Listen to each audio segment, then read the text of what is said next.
성경 본문 말씀 로마서 9장입니다.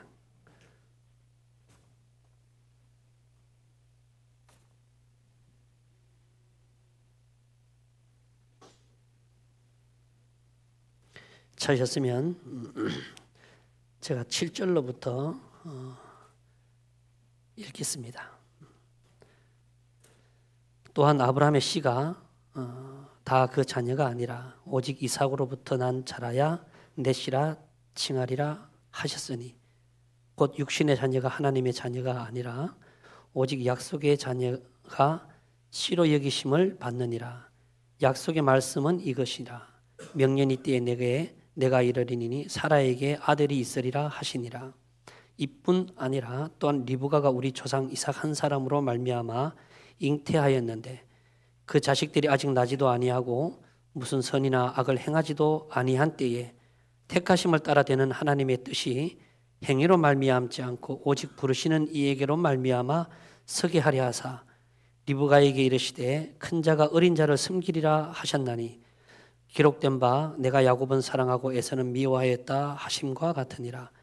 그런즉 우리가 무슨 말하리요? 하나님께 불의가 있느뇨? 그럴 수 없느니라. 모세에게 이르시되 16절만 함께 읽겠습니다. 시작.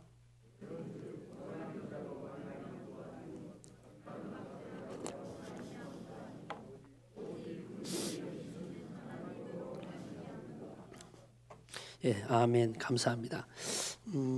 원래 박성공 목사님이 오셔야 되죠. 그래서 제가 이제 제자학교 갔다가 울산까지 가기에 너무 멀다고 이렇게 이야기를 했더니만 목사님들끼리 상의해가지고 그렇게 좀 편의를 좀 해서 바꿔주셨어요. 그래서 제가 목포 끝나고 이렇게 여수로 이렇게 방문하게 됐습니다. 어쨌든 간에 제가 뭐 여수로 보내주세요 이렇게 말한 건 아니에요. 예, 그렇게 오해하지 마시고 하나님께서 뭐 박성구 목사님이 나는 괜찮아 이러면 그냥 제가 아마 울산 갔을 거예요. 그런데 이제 바꿔주셨기 때문에 제가 1시간 설교를 하고 그렇게 올라가도록 하겠습니다. 지금 이제 전도 집회가 앞두고 있어서 오늘 찬송도 계속 전도 집회에 관련된 찬송을 이제 드렸던 것 같아요. 서울은 이제 5주간을 해요. 일요일마다 이렇게 5주간을 하게 되는데 매주 하는 거 하고 5주 하는 거 하고 뭐 어떤 게 효과적이냐 뭐 이런 건 없어요. 그 상황에 맞게끔 하는데 아무래도 이제 연속으로 계속 하는 게 사단이 또 틈을 타는 그 시기가 좀 적을 것 같아요. 어쨌든 간에 이 전도 집회 하는 기간 동안에는 모든 성도들이 전부 다 참석하셔가지고 구원받을 영혼들을 위해서 함께 기도해 주시고 우리가 전도 집회가 아니면은 내가 구원받은 것에 대한 확신 이런 것들을 다시 한번 확인해 볼 수 있는 기회가 많지가 않습니다.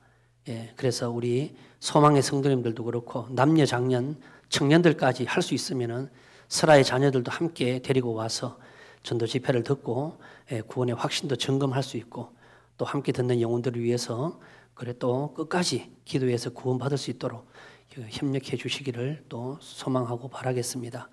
예. 오늘은 제가 이제 판서는 많이 하지는 않을 거예요. 판서는 많이 하지 않는데 예. 제목이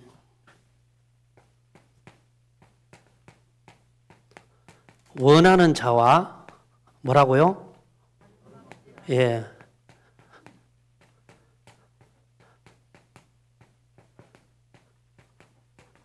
다른 박질하는 자 이제 이렇게 되는데 원한다 이 말은 바란다 이 말입니다. 예, 바란다 이 말이요. 다른 박질한다 이 말은요 노력한다 이런 뜻이겠죠. 예. 예.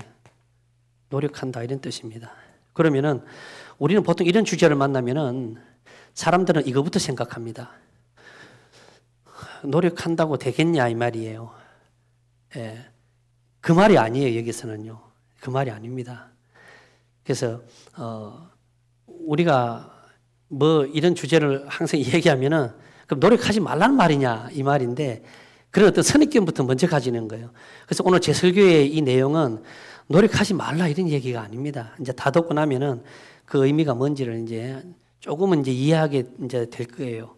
그래서 가르치려고 하는 것이 아니라 여러분을 요즘 제 근래에 1년 동안 있었던 마음의 상황을 요즘 느꼈기 때문에 또 제자학교를 통해서 말씀을 듣다가도 또 많이 알아지고 그런 것들이 복합적으로 제 안에서 일어나서 이제 말씀을 정리하게 됐다. 이제 그렇게 말씀을 드리고 싶습니다. 이 말씀을 준비하다 보니까 설교를 보다가 또 보면 계속 말씀들이 첨가돼요. 그런데 이 말씀을 보니까 뭐가 갑자기 생각이 났냐 하니까 이 생각이 났어요. 예수님의 기도가 생각이 났어요. 그죠?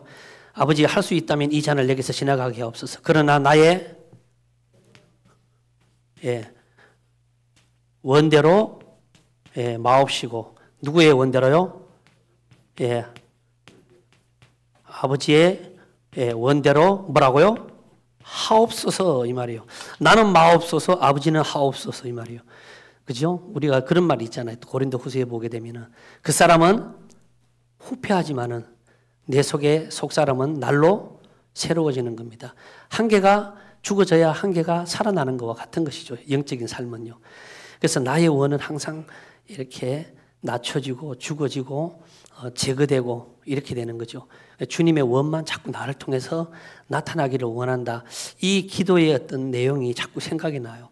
원하는 자와 다른 박질하는 자, 바라는 자와 노력하는 자, 나의 원대로 마옵시고 아버지가 원하는 그대로 나타나기를 원합니다. 이렇게 되는 것들이 자꾸 생각이 나더라고요. 저뿐만 아니에요. 사실은 이제 우리 성도님들도 생각을 해보셨겠지만은 우리가 주님을 따라가다 보면 있잖아요. 이해되지 않는 일들을 참 많이 만나게 되는 거죠. 그래서 그것을 생사화복의 주님이라고 이야기하잖아요. 사는 것과 죽는 것, 그죠? 화와 복을 만나는 것. 그 모든 것이 내가 원해서 죽고, 내가 원해서 살고, 내가 원해서 복을 받고, 내가 원해서 벌을 받고 그런 게 아니더라 이 말입니다. 그 주인이 결정을 하는 거더라 이 말입니다. 하나님은 이제 저희 가정에 왜 그렇게 하셨을까? 이제 이런 생각들도 많이 해보게 되고, 왜 나만, 저뿐만 아니죠. 그러니까 저는 사실은 그래, 내 상처가 크다고 생각했을 때 옆에 사람의 상처를 보면 막 피를 흘리고 막 이런 상처를 보면은 제 상처가 클 리가 없어요. 그 생사화복의 하나님. 내가 겪는 고통이 제일 크다고 생각했지만은 아닌 거죠. 사랑하는 성도들이 살아왔던 그 과거의 삶들을 보면은 진짜 말로 못하는 슬픔과 가슴 시린 어떤 그런 고통들을 하나님의 은혜와 말씀과 위로로 다 견디며 살아왔던 성도들을 볼 때마다 내게 가진 상처는 가히 비교할 수도 없을 만큼 너무나 작더라는 겁니다.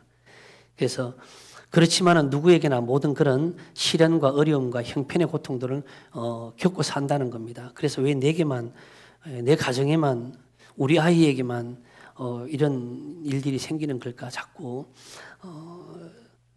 내가 무슨 불의하게 행했나 이런 생각들도 많이 해보게 되는데, 그래서 그것을 위해서 기도하고 또 말씀 앞에 엎드리고 또 여러 가지 하나님 앞에 소원을 두고 이것도 해보고 저것도 해보지만은 내 원대로 안 되더라 이 말이에요. 내 원대로 안 되더라 이 말입니다. 이게. 그래서 내 원대로 되지 않는 그 이유가 뭘까? 그래서 이제 저는 수많은 경우의 수가 있어요. 성도들마다 다 그 이제 하나님께 받는 응답의 경우의 수가 있지만은 이제 저 같은 경우는 이제 그래요. 우리가 이제 신앙생활에 항해를 이렇게 할 때 말이죠. 이 신앙에 이제 항해를 하잖아요. 이렇게 있어. 항해를 할 때 내가 가고자 하는 방향하고 주님이 끌고 가고자 하는 방향이 다를 때 일단 배를 정박시켜 놓죠. 그리고 계속 폭풍우를 때려가지고 힘들게 합니다. 그런 다음에 주님이 우리가 꺾이지 않는다면, 내 원함이 꺾이지 않는다면 주님이 포기하고 내 방향으로 따라와 줍니까? 한 번도 그런 적이 없습니다. 주님은요. 내가 아파서 죽을지라도, 나의 생애에서 가장 잔혹스러운 일이 일어날지라도 욥에게 일어났던 것과 같이, 그래서 생사, 화와 복, 어떤 일들이 일어나서 내가 죽을 때까지 고통 속에 산다 할지라도 주님은 결국은 나의 원대로 마옵시고 아버지의 원이라고 하는 겁니다. 자기 원대로 우리를 계속 끌고 가더라는 겁니다. 그래서 겉으로는 잘 몰라요. 제가 이제 일요일마다 교회 오니까 몰라요. 아유, 전도사님 오셨습니까? 그 전도사 왔지 뭐 그럼요. 그리고 겉으로는 잘 몰라 이게. 그러나 내면에는 어떤 일들이 어떤 마음들이 생기고 살아가는지를 모른다 이 말이에요. 그건 주님밖에 모르는 거죠. 각자 모든 성도들의 마음도 마찬가지인 거죠. 그래서 주님은 그 성도들을 개인 다 볼 때 그 마음이 자기가 그러니까 이 자기의 원이죠 이게요. 예, 이건 하나님의 원이고요. 그 원대로 가고자 하는 방향이 있을 때 저는 몰라. 그러니까 성도들이 제가 아까 그랬잖아요. 그 형편의 경우의 수가 있지만 저 같은 경우는 그렇더라고요. 일단 배를 딱 정박을 시켜놓고 1년 동안 완전히 세상 말로 조져버려요. 그냥 예, 여러 가지 막 힘든 일로.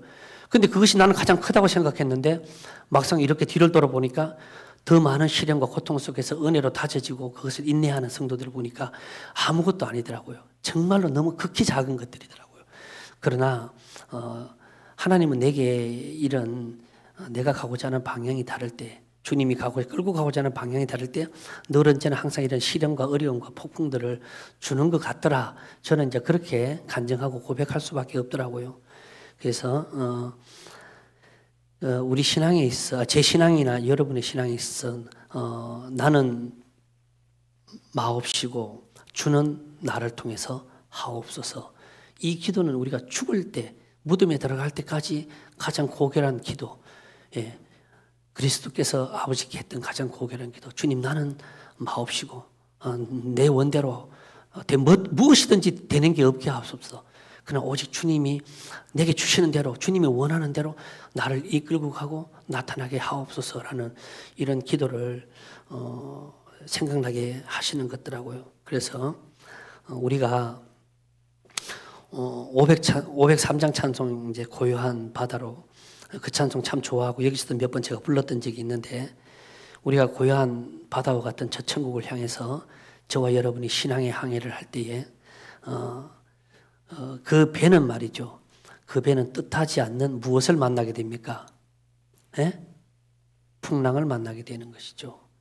남편의 풍랑을 만나고 아내의 풍랑을 만나고 자녀의 풍랑을 만나고 물질의 풍랑을 만나고 병마의 풍랑을 만나고 여러 가지 고난의 풍랑들을 계속 만나게 됩니다.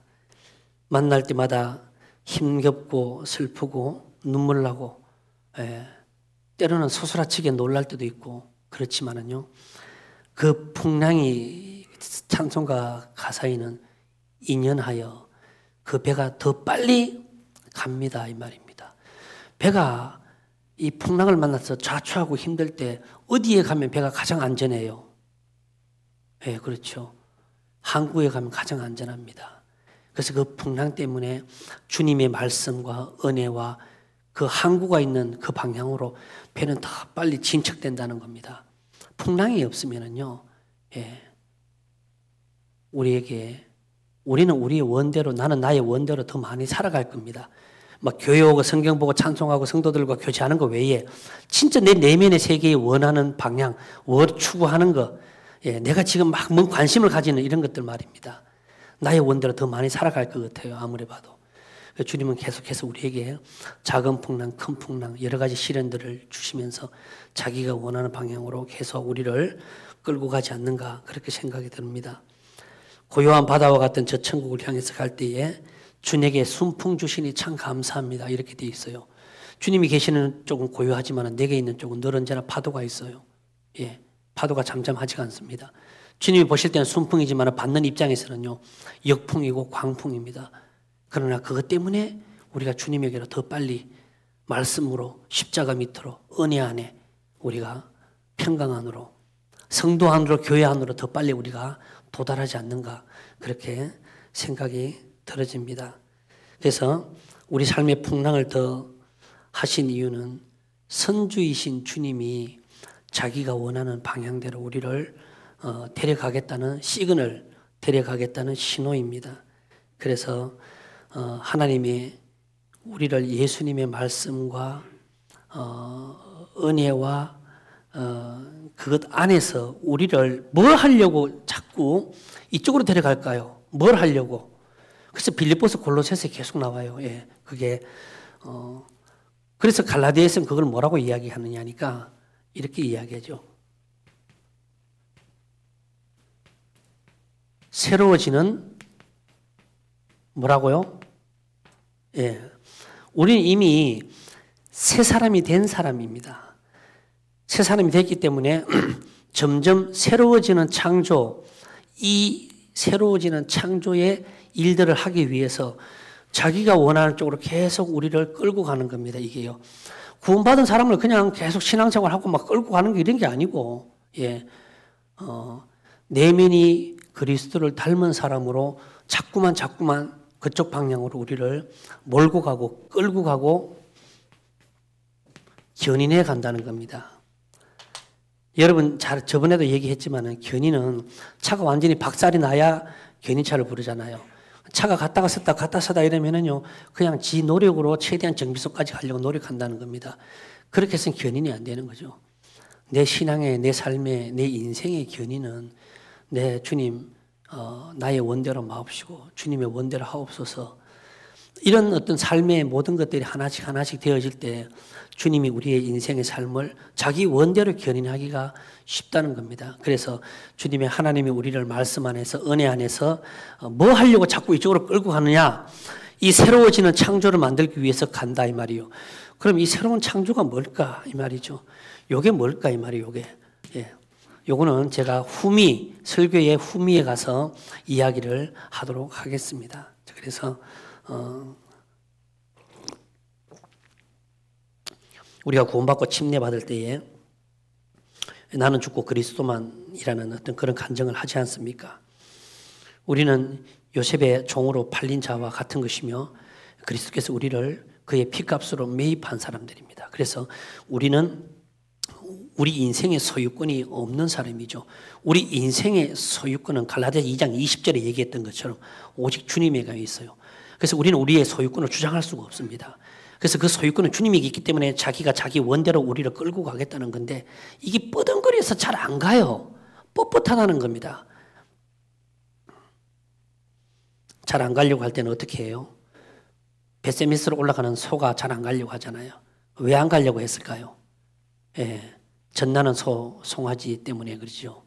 그래서 젖나는 송아지를 떼고 소리가 들릴지라도 계속해서 그를 끌고 가는 겁니다. 우리가 사랑했던 것들, 우리가 좋아했던 것들, 예, 우리가 그리워했던 것들, 내가 집착하고 내가 잡고 있는 것들, 조금이라도 이것이 도움이 된다고 생각했던 그런 육신의 어떤 표면적인 것들, 내적인 것들, 그 사랑하는 것들을 주님은 계속 놓게 하시는 거죠. 예, 그래서 놓고 계속 벳세메스로 올라가는 겁니다. 왜냐 소유권이 주님에게 있기 때문에 그래요. 그래서 이것이 내 뜻, 내 노력으로는 안 된다 이런 이야기입니다. 그래서 오늘 주제가 나의 원대로 마옵시고 아버지의 원대로, 그러니까 원하는 자와 다른 박질하는 자 이 내용인데 방금 읽었던 이 내용 중에 딱 세 가지 내용이 나옵니다. 그 세 가지 내용을 한 개씩 찾아보고 후미에 가서는 바로 제가 이 이야기를 드리고 그렇게 마치도록 하겠습니다. 자, 첫 번째는요. 다시 읽지는 않겠습니다. 7절입니다. 예, 7절이라고 하면 여러분들의 눈으로 따라 보시라고 이렇게 알려드리는 겁니다. 7절에 보게 되면은 육신의 자녀는 내가 원하는 자녀가 아니다 이 말이에요. 오직 약속으로 난 자라야 내가 원하는 자녀다 이 말이에요. 명년 이때 사라에게 아들이 있으리라고 약속을 분명히 했습니다. 그렇지만 사라는 자식을 오늘 설교 본문에 말했던 것처럼 사라는 그 소식을 듣고 자기 자식을 뭐 했어요? 원했습니다. 그리고 바랬습니다. 기다렸죠. 그런데 사라는 출산할 수 없는 자기 몸의 형편만 걱정하더라는 겁니다. 그래서 사라가 선택한 방법은 하가를 통해서 자녀를 생산하는 과정을 다르게 해보겠다는 얘기입니다. 그래서 사라는 자녀를 한편 원했지만은 몸의 형편이 걱정이 돼서 다른 방법을 선택을 하죠. 그 방법은 하나님이 원치 않는 육신의 방법입니다. 그래서 그 방법을 통해서 열심히 달려가 봅니다. 열심히 노력해 보지만은 결과는요 하나님이 원하는 사람이 아니더라는 겁니다. 그래서 네가 원한다고 되는 것도 아니고 네가 애쓰고 수고한다고 완벽히 그 말씀이 이루어지는 것도 아니다. 지금 이 말을 하고 싶은 겁니다. 그래서 제발 법궤를 잡은 우사처럼 법궤를 잡으려 들지 말라 이 말입니다. 하나님이 내게 하신 말씀은 내가 너를 지키고 내가 너를 인도하고 내가 너를 보호하고 내가 너를 끝까지 견인하겠다고 하는 그 성경의 말씀은 내가 노력하고 지킨다고 되는 게 아니고 그 모든 인생의 소유권을 가지신 하나님이 모든 성도들 개개인들을 다 적절한 폭풍우와 파도를 통해서 자기가 원하는 방향으로 계속 끌고 간다는 겁니다. 나는 내가 원해서 이 방향으로 끌려왔다. 손 한번 들어보세요. 아무도 없습니다. 예. 나는 내가 원했기 때문에 이 방향으로 왔다. 지금 현재 여기 앉아 있다. 그 누구도 아무도 말할 수 없습니다. 그럼 나를 이까지 왜 끌고 오셨을까? 끌고 오는 동안에 내 내면에는 어떤 변화들이 있었을까? 바로 새로워지는 창조라는 겁니다. 요건 뒤에 가서 얘기할게요. 어쨌든 간에. 그래서 오직 긍휼을 베푸시는 하나님께 나와 우리가 엎드릴 수밖에 없다는 겁니다. 내가 말한 그 약속은 내가 이룰 텐데 이 말이죠. 그래서 바울은 바로 그 얘기를 하고 싶은 거예요. 원한다고 되느냐 이 말이에요. 살아야 노력한다고 되느냐 안 된다 이 말입니다. 몸의 형편이 걱정이 되면 뭘 하라 그랬어요. 노력하고 원하는 게 아니라 성경에는요. 긍휼의 보좌로 나아가라 이렇게 얘기했죠. 긍휼이 뭐예요? 불쌍히 척은히 그렇게 여겨달라고 주님 앞에 엎드리면서 로마서 5장에 얘기했던 것처럼 시련을 만날 때 뭐라고 했습니까? 인내하라예요. 연단을 통해서 흔들리지 않는 소망을 소유하게 된다 이 말입니다. 그래서 우리가 이런 폭풍과 시련을 만날 때는요. 주님 저를 불쌍히 여겨주십시오. 긍휼히 여겨주십시오. 저를 가련하게 여겨주십시오. 저는 그 무엇도 할 수 없는 인생입니다. 주님. 라고 긍휼을 구할 때에 하나님이 그 사람을 점점 자기 방향으로 계속 이렇게 끌고 오잖아요. 그게 요한복음 20장 이야기잖아요. 예. 뻣뻣할 때는 지 마음대로 돌아다니다가 나중에 한꺼풀 끌기고 나니까 원치 않는 자기가 그 길을 따라가는 것이 주님이 자꾸 그렇게 사도 바울이나 그 제자들을 우리를 또 그렇게 자꾸 끌고 가는 겁니다. 끌고 가서 뭐 하게요? 새로운 창조, 날마다 우리 안에 일어나는 새로워지는 이런 그리스도의 형상을 만들기 위해서 자기 방향으로 자꾸 이끌고 갑니다. 아니 구원받은 지가 20년이 지났는데 20년 후에도 계속 끌어. 지금까지 왔어. 그런데 20년 후에 그 모양 그대로라면 그것은 뭔 변화가 있어요? 아니 변화가 없어요. 구원받은 15년이 돼서 15년 후에 주님이 계속 끌어당기는 거야. 그래 여기까지 왔어. 그런데 아무런 변화가 없어. 이상하잖아요. 변화 없이 땡기는 사람이 있어요? 아니에요. 사람은 그냥 땡길 수 있어요. 그러나 주님은요. 15년이 됐든 20년이 됐든 땡기는 방향대로 계속 그 사람은 날마다 그 안에 그리스도의 형상을 닮아가는 새로운 창조가 일어난다 이 말입니다. 옛날에는 구원받고도 담배 피우고 옛날에는 막 구원받고도 여러 모양으로 살았지만은 구원받고 점점 세월이 지나가니까 담배도 끊고 세상의 정욕도 끊고 여러 가지 모든 것들을 전부 절제할 수 있는 그런 믿음의 사람의 단계들로 계속 나아간다는 이런 것들을 볼 때 역시 주님은 생명의 주님이고 약속의 주님이고 우리를 그냥 허투루 끌고 가지 않는다는 겁니다. 우리 인생을 책임지고 견인한다는 거는요. 그냥 무작정 데리고 가지 않는다는 겁니다. 그 속에 그리스도를 닮은 형상을 자꾸 형상화시켜서 만들어서 가는 겁니다. 그래서 그것이 새로운 창조다. 저는 이렇게 표현을 했던 겁니다. 자, 그래서 신앙의 삶을 살다 보면 인생은 자꾸요 난관에 부딪히게 되는데 그럴 때마다 저는 저 자신을 볼 때 내 노력과 원 이걸 잘 알고 있었지만은요 어떤 문제들을 당면했었을 때 그런 것들을 자꾸 경험하게 되더라고요. 나도 모르게 내 원과 내 노력들이 상당히 많이 들어가 있고 그 자리에 서 있다는 걸 알게 되더라고요. 그러고 난 뒤에 제게 미치는 1년 동안의 힘든 시련 가운데에 맨 끝에 왔었을 때 발견했었던 건 뭐예요? 1년 동안 노력하고 1년 동안 원했고 1년 동안 모든 걸 바랬고 기도했고 모든 것들을 수고했지만은 된 것은 아무것도 없더라는 겁니다. 왜 안 됐을까? 내 원대로 하려고 하니까 안 되더라는 겁니다. 그죠? 그래서 주님 앞에 섰을 때 주님이 그 혈루증을 앓는 여자도 마찬가지고 자기 딸이 죽었을 때 오셔서 손을 얹어서 딸을 구원해달라고 하는 사람도 그러잖아요. 그거 다 자기 원이잖아요. 그런데 주님이 원이 나타날 때까지 자기 원이 포기되어야 돼요. 그래서 결국은 그 딸을 죽여버리시는 일을 만들잖아요. 그 자기 딸을 죽음으로써 자기 안의 원함이 사라지게 만드는 거예요. 그런 다음에 예수께서 뭐라고 얘기했어요? 이제 네 딸이 살 것을 뭐라고 했습니까? 믿느냐 이렇게만 이야기했어요. 예. 주님이 원했던 건 바로 이거냐. 내가 능력을 나타내서 네 딸을 살릴 것을 믿느냐 이 말이지. 지금 나한테 네가 원하는 걸 갖고 와서 그 원대로 해달라는 그 말이 내게는 필요가 없다 이런 얘기입니다. 그런 것처럼 내 자신을 1년 동안 돌아보니까 저희 가정이나 저희 자녀들이나 참 많이 어려움들이 있었고 결국 변한 것은 없더라는 겁니다. 계속 끝까지 인내하고 고뇌하고 엎드릴 때마다 전도사의 가정이 아니라 그냥 한 성도의 가정으로서 주님 불쌍히 여겨주시고 긍휼히 여겨주시달라 이렇게 기도하고 기다릴 때 주님이 그제서야 내가 약속한 것은 내가 이룬다 이 말이요. 이제 알아들었어? 알아들었냐고. 네 인생은 내가 책임지고 내가 견인해. 그러니까 너는 긍휼의 보좌 앞에 나와서 몸의 형편을 보면 안 되잖아. 그러니까 엎드리고 기도해. 그럼 내가 그 약속을 이룬단 말이야. 법궤를 잡으려고 들지 마라 이 말이야. 네가 법궤를 잡으려고 애쓰고 수고한다고 그것이 되느냐? 안 된다 이 말입니다. 내게 그것을 이야기해 주시더라 이 말입니다. 두 번째 이야기가 뭐냐니까 리브가의 이야기죠.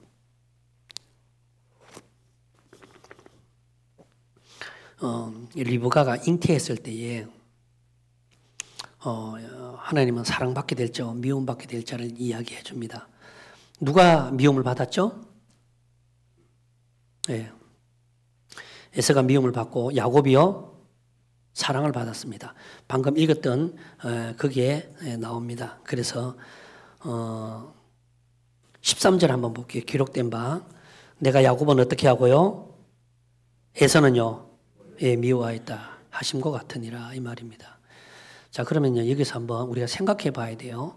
자 이삭이 원했어요? 리브가가 뭔 잘못한 건가요? 이게?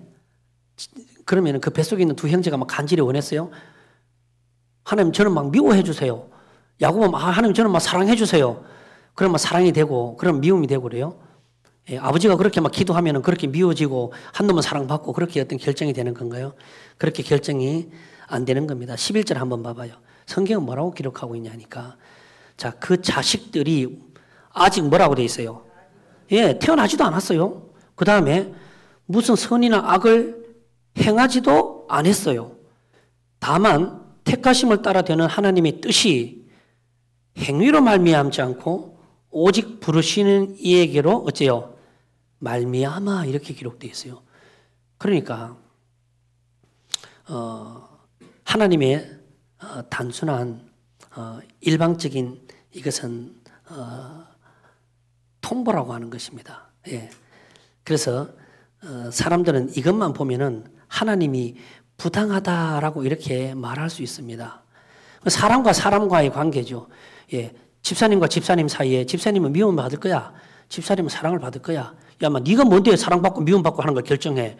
라고 사람과 사람 사이에 이것이 관계된 문제라면 이것은 부당하다고 말할 수 있어요.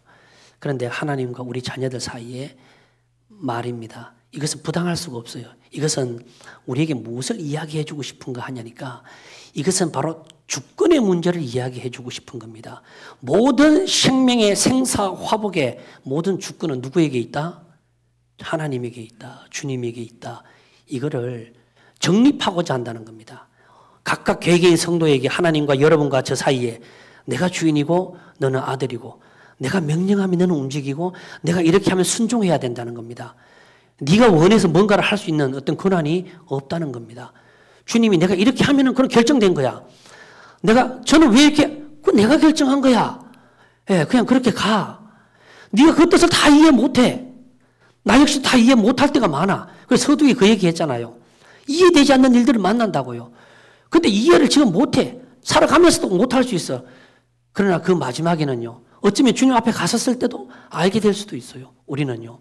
그 모든 주권의 문제를 하나님은 정리하고자 한다는 겁니다. 그래서 이것은 바로 주권의 문제를 이야기하기 때문에 하나님의 일방적인 통보라고 말할 수 있다. 저는 이렇게 말하고 싶은 겁니다. 마태복음 20장에 보게 되면요. 그건 한번 찾아볼게요. 제가 아까 여기서 찾아봤어요. 마태복음 20장이요. 그 갑자기 생각이 나서 찾아봤는데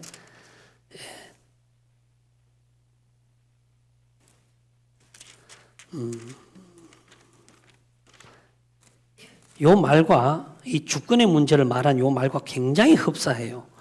예, 그래서 갑자기 생각이 났습니다. 20장 1절입니다. 제가 읽어볼게요.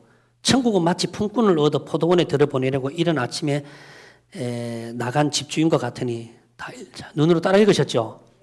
여기서 뭘 이야기하려고 해요? 여기서요. 여기서 뭐가 중요한 건가요?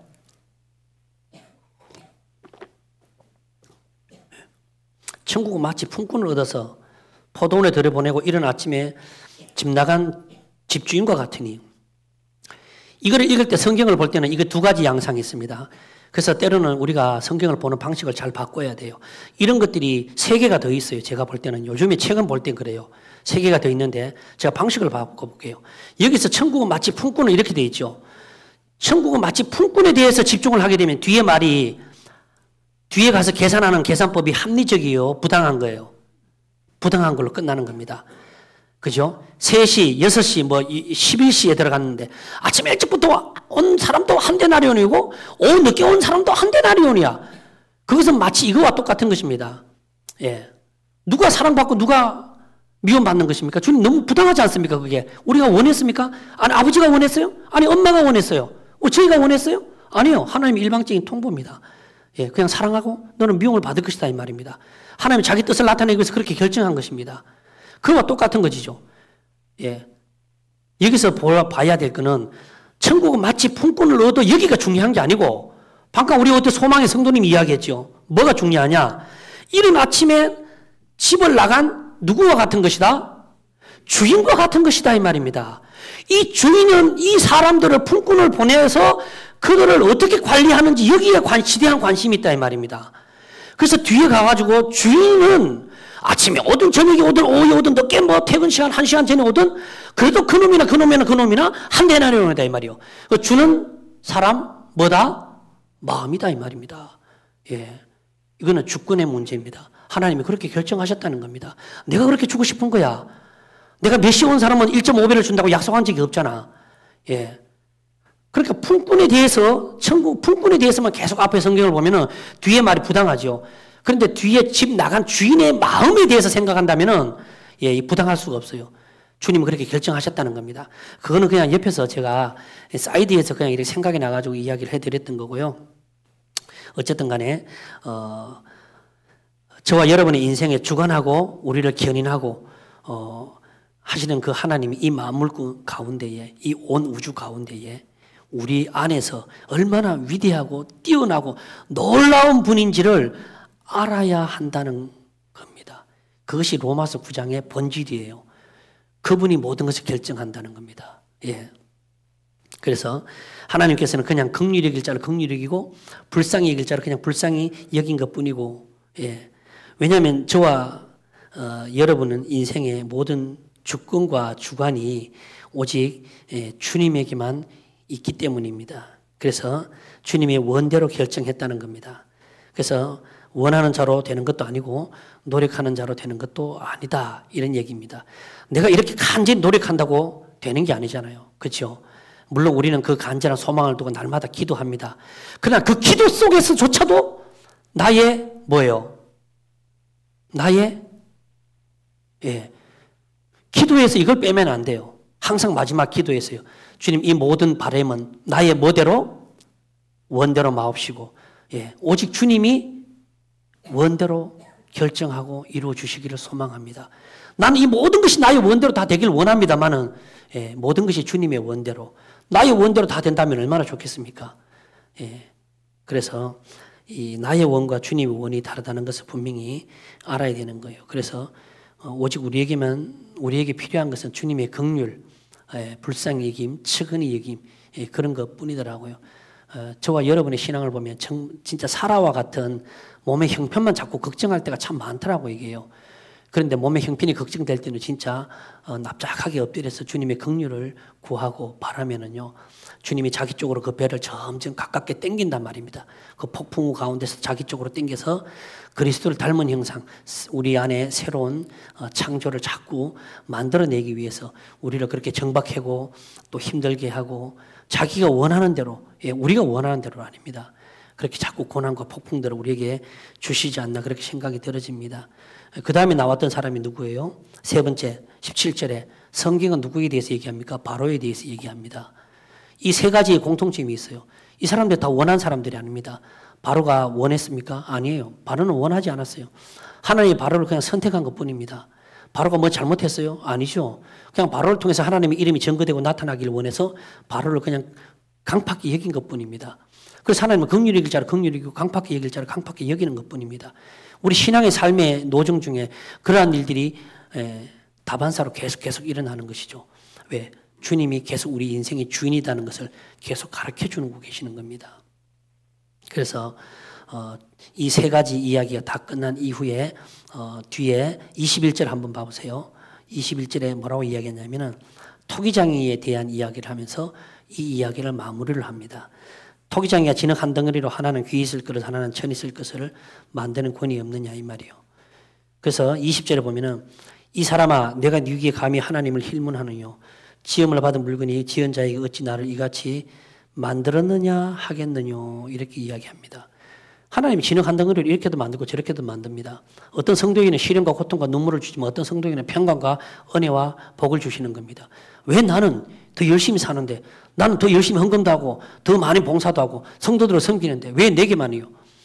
저는 모르죠. 왜? 누구만 아셔요? 하나님만 아셔요. 그리고 그 고난 끝에 깨닫게 되는 그 본인만 알게 된다는 겁니다. 제가 성도들의 그 어떤 것들을 다 어떻게 알겠습니까?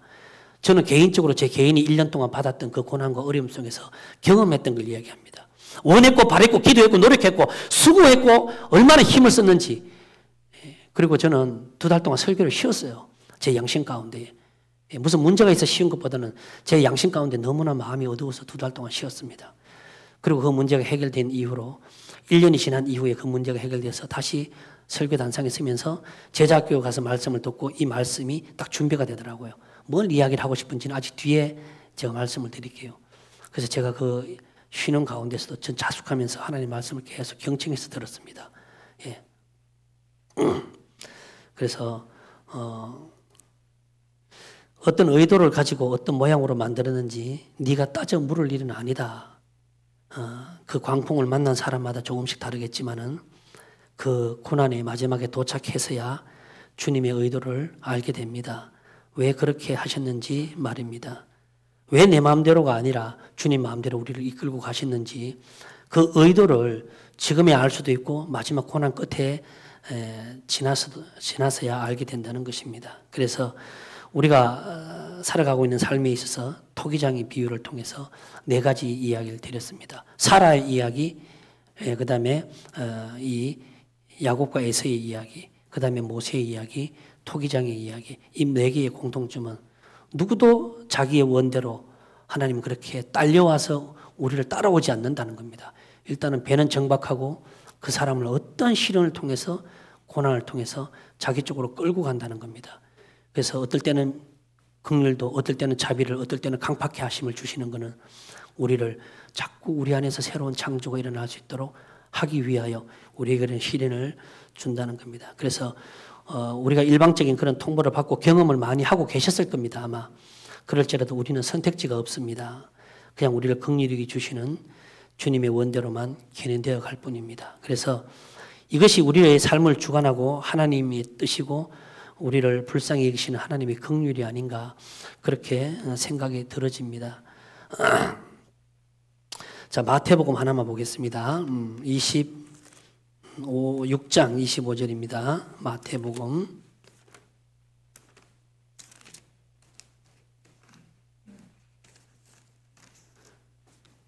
6장 25절. 너무 잘 아는 말씀이죠. 제가 읽어볼게요. 공중의 새를 봐라. 심지도 않고 거두지도 않고 창고에 모아들이지도 아니하되 너희 천부께서 뭐라고 돼 있어요? 예, 너희는 이것들보다 귀하지 아니하냐. 너희 중에 누가 염려함으로 그 키를 한 자나 더할 수 있느냐. 이렇게 쭉 해서 뒤에 이제 다 나와요. 이렇게 끝까지. 이 구절 읽었던 이 구절의 핵심 중에 가장 중요한 핵심은 무엇을 먹을까? 무엇을 마실까? 무엇을 입을까? 그 말이 아닙니다. 여기서 핵심은 그 말이 아니에요. 뭐가 핵심일까요? 염려하지 말라는 게 바로 핵심입니다. 얘가 서두에 얘기했죠. 봐봐요. 예. 노력하라고 하지 말라고요. 노력 없이 어떻게 먹고 살아요? 예. 수고한단 말입니다. 예. 그러니까 오해하면 안 된다 이런 얘기예요. 예. 제가 어떤 자매님에게 보낸 편지 내용이 있는데 수술도 하고 치료도 받고 모든 것들을 한단 말입니다. 예. 그러나 그 긍휼이라고 하는 것은 그거를 뛰어넘어서 나타나는 하나님의 은혜라고 이 말입니다. 주님이 허락해 주시면 좀 더 살고 그렇지 않으면 그냥 거기서 끝나는 겁니다. 인생의 생사화복이죠. 누가 그걸 결정할 수 있어요? 조금 더 남아서 성도들과 함께 유익을 끼치고 복음 전하는 일에 살겠다고 하는 것이 내 원이지만은 주님의 원은 그것이 아니면은 거기서 그건 끝나는 거잖아요, 우리가요. 예. 그랬던 것처럼 우리가 노력은 한다 이 말입니다. 노력하라고 이 말이에요. 수고도 하고 그래 먹고 마시고 옷도 사서 입을 거 아닙니까? 그 말이 아니고 여기서 핵심은 염려하지 말라고 하는 겁니다. 염려는 먹을 수도 마실 수도 입을 수도 없다 이 말입니다. 염려는 그 키를 한자나 더 크게 자라게 할 수도 없다는 겁니다. 예. 염려를 한다고 되는 문제가 뭐요? 아니라고 하는 겁니다. 그러면서 앞에서 했던 말을 이 마태복음의 이 내용과 접목을 시키려고 하는 거예요. 참 들어보세요. 그래서 아까 제가 천천히 읽은 부분이 이 부분이에요. 공중에 새를 봐라 이 말이요. 심지도 않고 거두지도 않고 창고에 모아들이지도 아니하되 아무것도 안 해. 그런데 너희 천부께서 뭐라고요? 제가 읽어드릴게요. 자, 그래서 공중의 새와 들의 백합화로 비유를 들어주셨던 겁니다. 공중의 새를 봐라. 씨 뿌리고 염료로 농사 짓고 염료로 창고로 모아 들이느냐 이 말이에요. 하지 않지 않느냐 이 말이에요.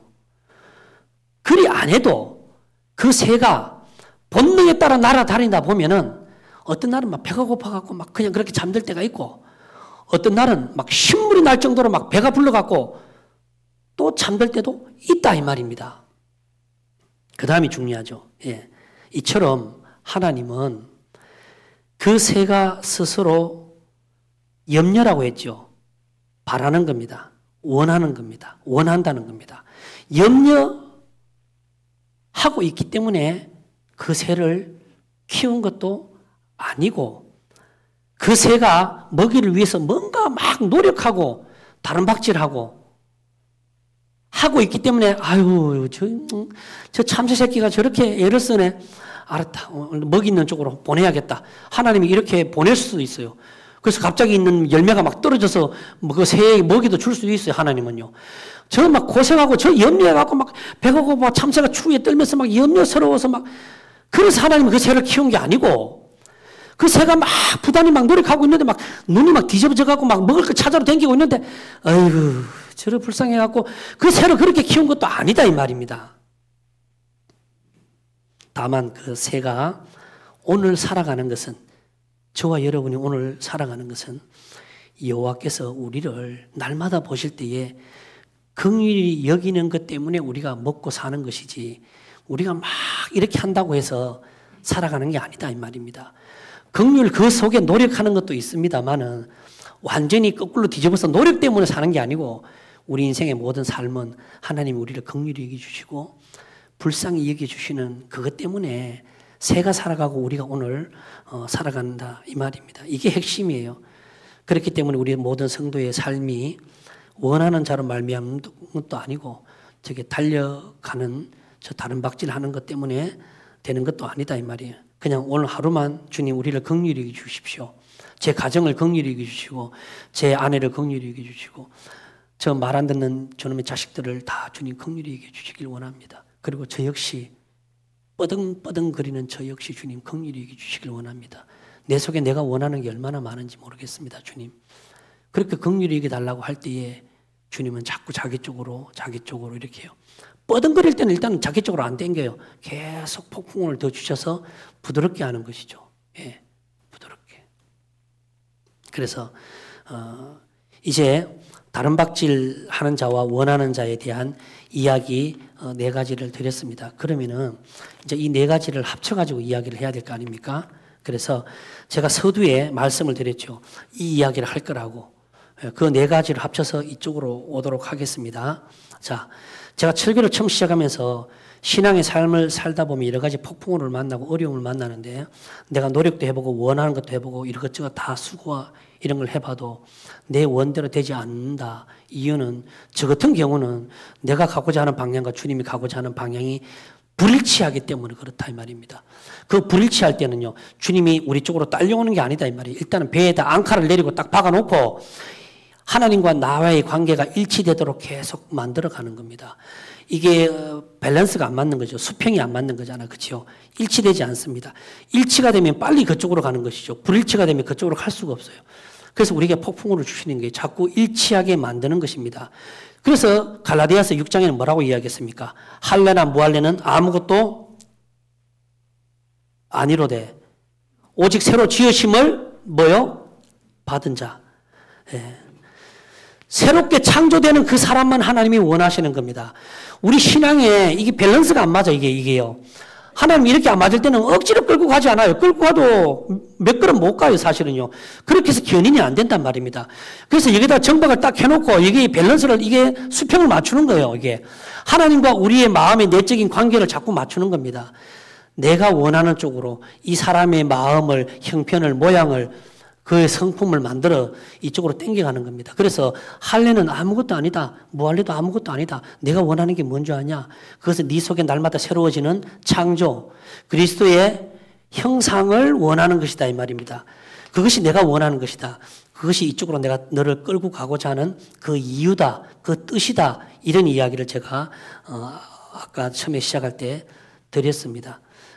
그래서 그런 일 때문에 우리가 이 일을 겪고 있다. 자, 이렇게 말씀을 드렸는데요. 제가 제자학교 가서 그 설교를 듣다가 참 재밌게 들었어요. 그 은혜롭게 들었는데 그 은혜롭게 들은 설교 때문에 제가 이 말씀을 이렇게 준비하게 됐던 겁니다.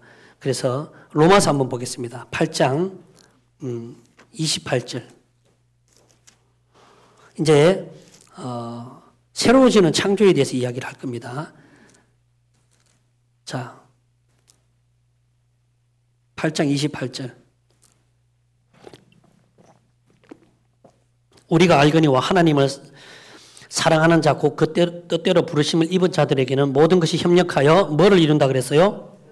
네, 참 재밌게 들었어요.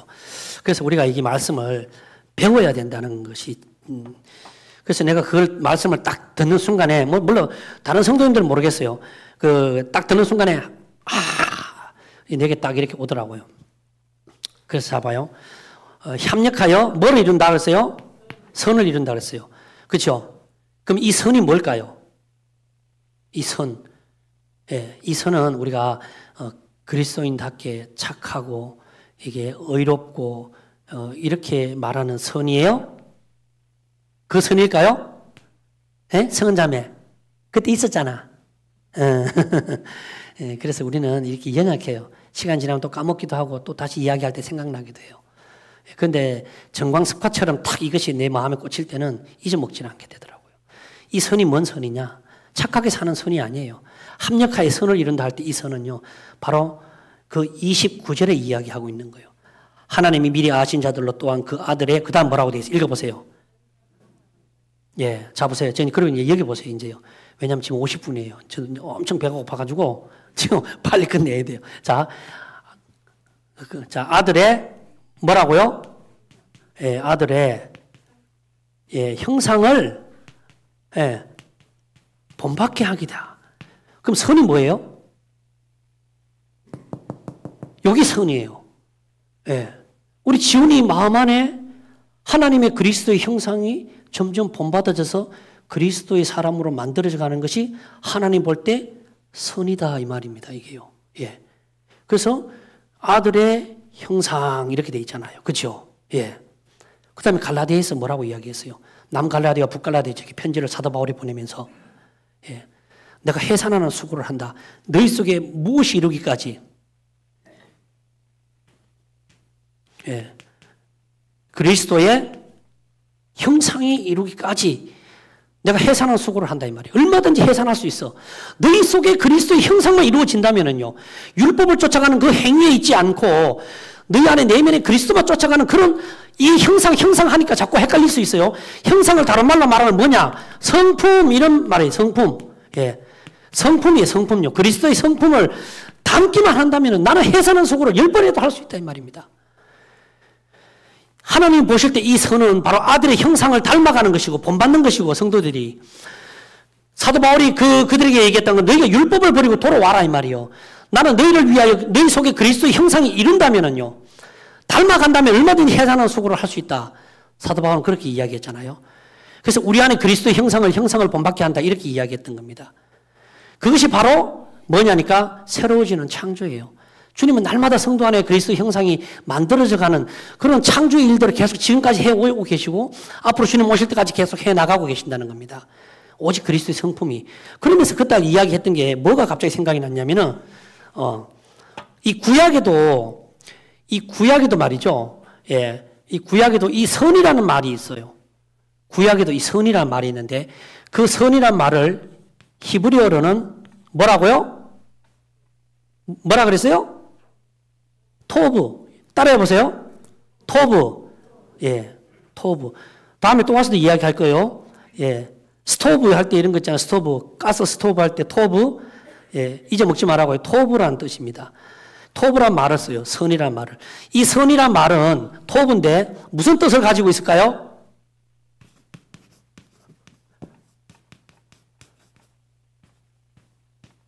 뭔 뜻이에요? 좋았더라 이 말입니다. 구약에도 이 선이란 말이 있어요. 이 토브 이 말인데 좋았더라 이 말이에요. 이 좋았더라 말이 어디에 나와요? 네, 창세기 1장. 안 찾겠습니다. 제가 오늘 띄우면 여러분들이 추임새를 넣습니다. 자, 빛이 하나님 보시기에 땅과 바다를 보시니 씨 있는 나무와 자연을 보시니 각 식물을 종류대로 만드시니 보시기에 그 다음 자, 하나님이 자기 형상 곧 누구의 형상이죠? 하나님의 여기도 나와 형상대로 사람을 남자와 여자를 만드시니 하나님 보시기에 심히 좋았더라. 토브 심히 좋았더라. 이 세 가지는 결국 이거를 이야기하는 겁니다. 성품을 만들어가고 싶은 거예요. 하나님이 보실 때 선은 바로 이것만 선이라고 하는 겁니다. 토브. 예. 아까 이거 올라오는데 부엌에서 맛있는 냄새가 나는 거예요. 배고프죠, 여러분? 그럼 모르겠어요. 내가 볼 때는 김치찌개인 것 같은데 김치찌개이기를 바라는 것 제가 속으로 좋아하거든요. 그래서 이제 냄새를 보니까 맛있어요. 얼른 가서 끝내고 얼른 가서 이제 식사를 하자고요. 그런데 이제 우리 오늘 몇 조가 당번인지 모르지만 이제 부엌에 이제 김이상궁 자매님들이 이제 요리를 해갖고 박자매 맛 좀 봐봐 이렇게 너무 싱거운데 이거 좀 더 넣을까? 좋아 됐어 이렇게 하면 오늘 식탁으로 나옵니다. 그런데 이렇게 하면 식탁으로 못 나오죠. 예, 바로 김이상궁 자매님들이 맛을 딱 보고 됐어 이렇게 하면 오늘 식탁으로 딱 나오는 겁니다. 그 말이 뭔 뜻이냐? 내가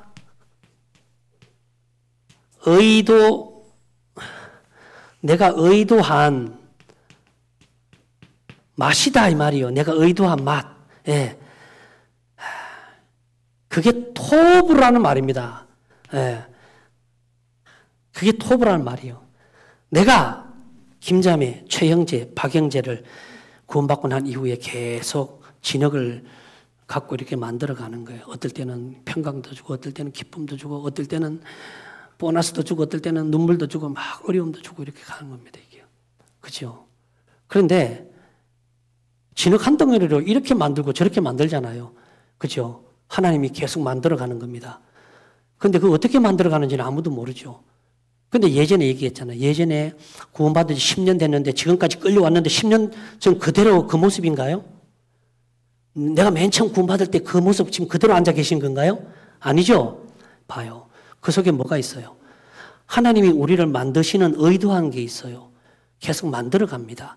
그 안에 뭐가 일어날 수 있도록 그리스도의 성품이 일어날 수 있도록 자꾸 만들어 가는 거죠.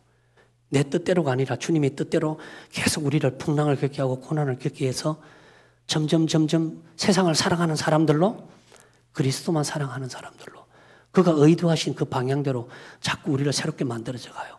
예전에는 믿음이 이만큼이었는데 지금은 믿음이 점점 더 큰 사람들로 예전에는 세상 것을 더 많이 바라봤는데 이제는 세상 것을 좀 더 멀리한 사람들로 주님이 자꾸 의도한 대로 만들어 갑니다. 그게 토부라고 하는 겁니다. 그래서 날마다 우리 심령 안에 자기의 원대로 우리의 광풍을 만나게 하는 이유가 바로 하나님이 이 토부 선이라고 하는 겁니다. 이것만 선이에요. 여러분 안에 그리스도의 성품을 닮아가는 이것만 유일한 하나님 보실 때의 가장 아름다운 선. 자기가 원하는 대로 만들어져 가는 것입니다. 내가 원하는 대로 내 인생이 만들어져 가는 게 아니고 내가 원하는 대로 내 방향으로 저렇게 가는 게 아니고 어떤 고통과 고난은 아무것도 아니에요. 주님한테는요. 우리한테는 슬프고 힘든 일이지만 오직 자기가 원하는 방향대로 이렇게 그렇고 이렇게 봐요. 이렇게 빚어놨잖아요. 이렇게 어이구 제 형제 봐라. 예전에는 되게 못생겼는데 지금은 됐다. 이 정도면 충분하다. 그리고 하나님 이걸 볼 때 뭐라 그래요? 이 제 형제를 볼 때 토브 좋았다 이 말이에요. 박자매님이 이렇게 만들어놨어. 좀 못생기긴 했는데 됐어? 내가 원하는 대로 됐어? 토브. 김희상공 자매님들이 맛을 딱 보고 됐어. 자기가 의도한 맛이 나온 거야. 주님이 의도한 것이 바로 저거라고 하는 겁니다. 그래서 내 원대로 내가 다른 박질한다고 해서 되는 것도 아니다 이 말입니다. 그렇다고 우리가 복음 전하는데 뭐 노력하지 말라 이 말이 어디다 뭐 쓸데없는 데 갖다 붙이지 마시고요. 복음 전하는 건 다른 문제예요. 우리가 죽든지 살든지 그거는 계속 전해야 되는 주님의 가장 큰 사명입니다. 그래서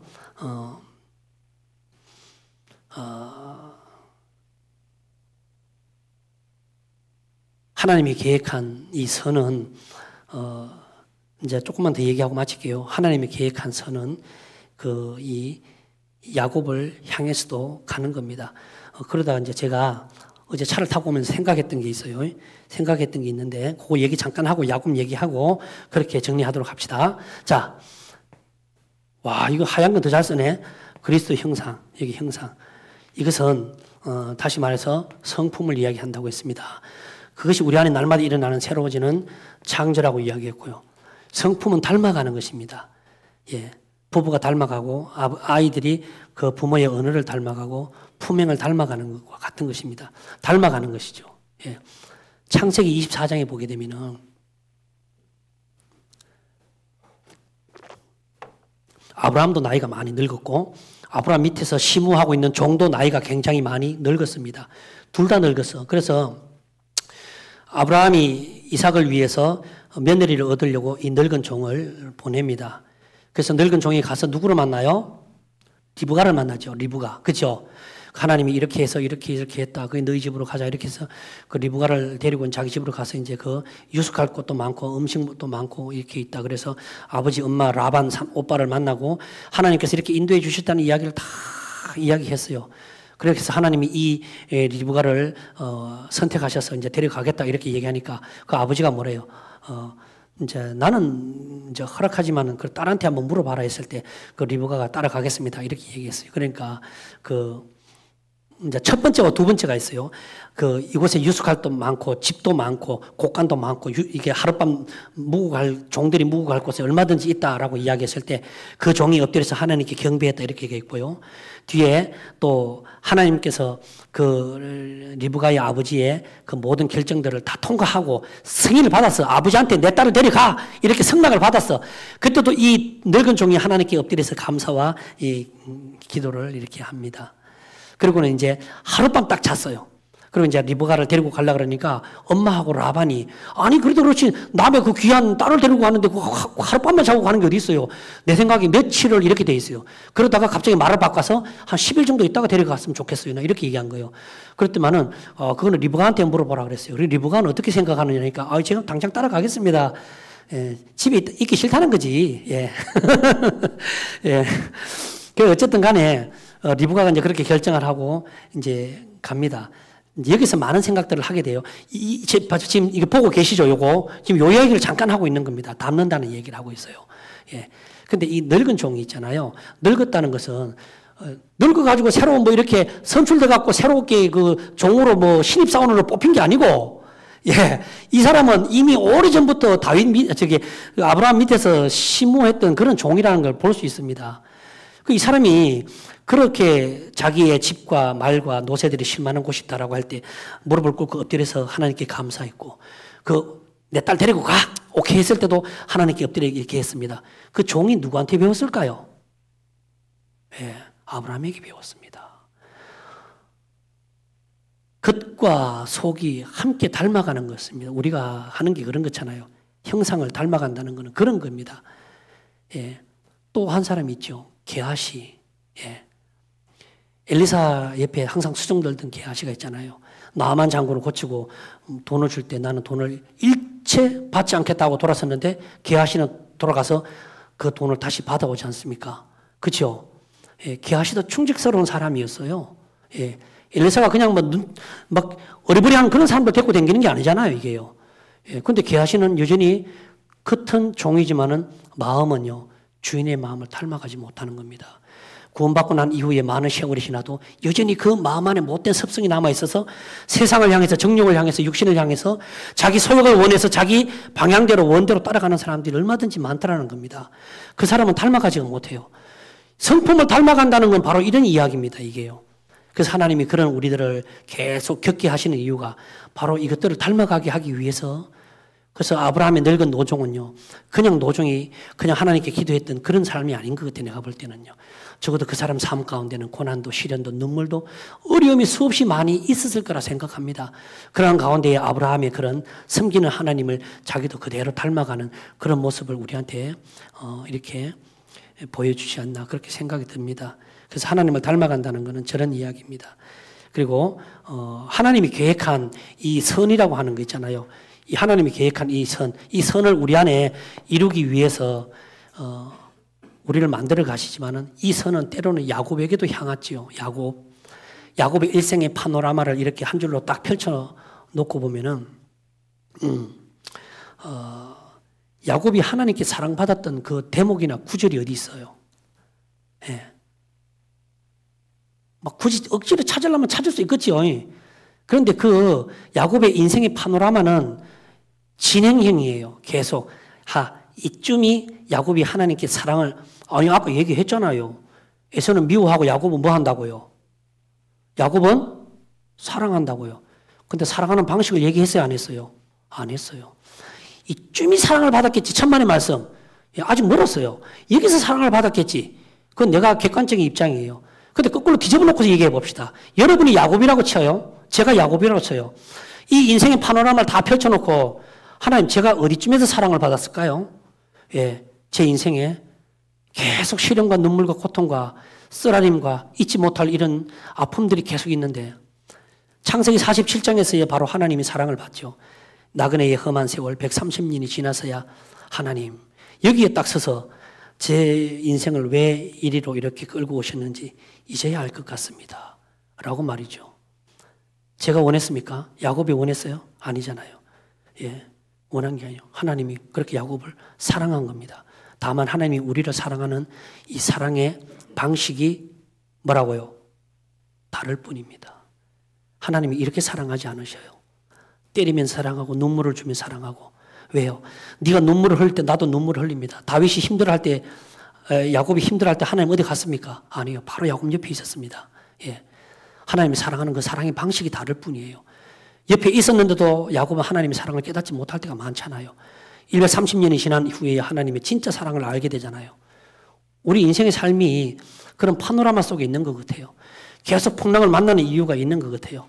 마지막에 뭐 하나 얻으려고 그리스도를 닮은 형상을 오직 하나님 한 분만, 주님만, 세상을 추구하지 않고 오직 그리스도 하나님 한 분만 사랑하는 그런 사람으로 살아가겠다는 그런 사람을 만들기 위해서 우리에게 계속 이렇게 어려운 일들을 주시고 우리를 세우시고 그렇게 하는 게 아닌가, 그렇게 생각이 들어집니다. 사랑하는 성도 여러분, 진흙 한 덩이로 작업을 했는데 어떤 거는 좀 시간이 걸려요. 저 같은 거는 시간이 좀 걸리겠죠. 또 어떤 분들은 하나님 만들었는데 우리 앞에 형제님 계시네. 한 10년 전에 하고 뭐 하나님 이렇게 만들어놨는데 지금 어느 정도 좀 됐다. 이렇게 한번 보시는 거예요. 저기 자매님도 보자. 이렇게 만들어놨는데 뭐 만족스럽지는 않는데 됐어. 잘 만들어가고 있구나 하나님이. 그러면서 뭐라고 얘기해요? 성자매? 그리고 뭐라고 얘기해요? 아멘. 그리고 하나님 이렇게 얘기합니다. 토브. 내가 의도한 대로 잘 만들어가고 있구나. 아이고 눈물도 많이 흘리고 힘들지. 그러나 내가 의도한 대로 잘 만들어져 가고 있어. 토브. 지금보다 10년이 더 지난 후에 하나님이 또 토브. 이것이 내가 볼 때 유일한 선의로다. 그리스도의 형상을 닮아가는 너의 성품 보니 너무 기쁘다 이 말입니다. 사랑하는 성도 여러분, 이제 성경을 한 개만 읽고 마치도록 하겠습니다. 예전에는 이 성경 읽을 때 그냥 문자로만 읽었는데 이제 오늘 여러분이 이 성경 읽으면 그 말이 무엇인지를 이해하게 됩니다. 구약 성경 1309페이지 제 성경 기준입니다.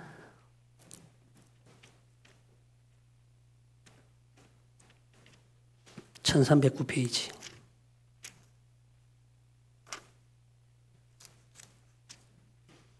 17절 찾으신 줄 알고 읽겠습니다. 너희 하나님 여호와가 너희 가운데 계시니 그는 구원을 베푸실 전능자시라. 그가 너로 인하여 기쁨을 이기지 못하여 하시며 너를 잠잠히 사랑하시며 너로 인하여 즐거이 부르며 기뻐하시리라. 여러분 속에 하나님은 여러분과 함께 계십니다.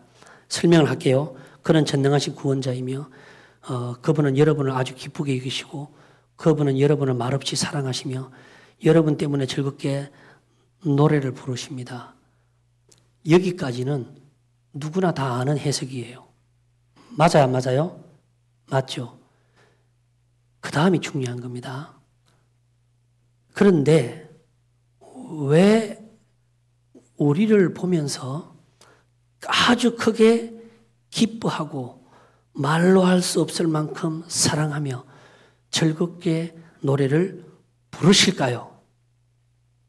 그것은 성도 개개인을 바라보시는 하나님이 자기가 원하는 대로 잘 만들어져 가고 있기 때문입니다. 토브. 하나님이 막 기뻐서 어떻게 할 줄 몰라 막 찬양도 부르시고 막 기뻐서 너무 잠잠히 심장이 터질 만큼 막 사랑하는 거야. 하나님이 막 기쁨이 너무 넘쳐나는 거야. 그런데 갑자기 하나님 왜요? 갑자기가 아니라 자기가 의도한 그 선대로 그 성도들이 잘 만들어져 가고 있는 걸 보니까 너무 기쁜 거야 이게. 너무너무 기뻐. 그 성도들의 형편은 삶과 어려움은 눈물 속에 있지만은요 하나님이 자기가 의도한 대로 만들어져 가는 게 너무너무 기뻐. 저는 그렇게 해석이 되더라고요. 이 말씀이 마지막에는요. 사랑하는 성도 여러분, 잠시 우리는 주님을 만나 배울 것입니다.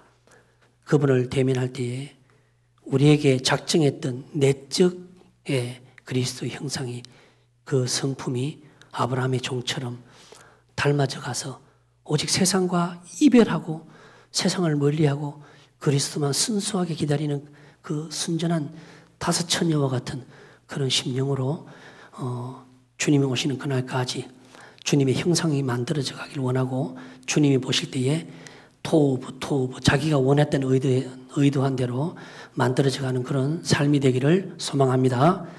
기도드리고 마치겠습니다.